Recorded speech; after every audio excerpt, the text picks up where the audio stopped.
அந்த இளைஞனுக்கு தன்னுடைய அப்பாவின் மீது ஒரு ஆர்வம்.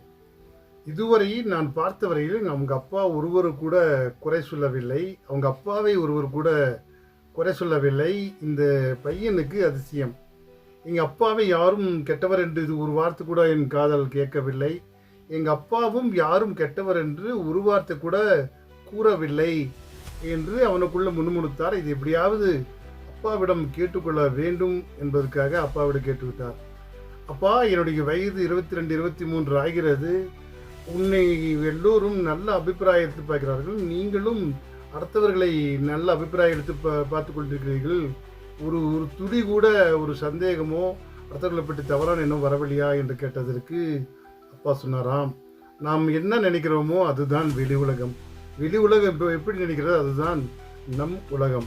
உள்ளுக்குள் அது நினைத்திருந்தால் ஏன் அடுத்தவர்களை பற்றி நாம் கவலைப்பட வேண்டும்? நம்முடைய வேலையை சிறப்பாக செய்யும் ஆரம்பித்து விட்டாலே அடுத்தவர்கள் பற்றி பேசவும் நமக்கு நேரம் இருக்காது.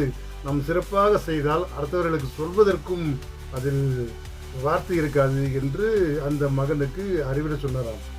உலகமெல்லாம் உள்ளதுதான் உலகம் என்று கண்ணதாசன் சொன்னது போல் உள்ளமெல்லாம் உலகமே உள்ளுக்குள்ளதான், உலகமே உள்ளுக்குள்ளதான் இருக்கின்றது என்று சொல்லி இந்த மகனை சொன்னாராம்.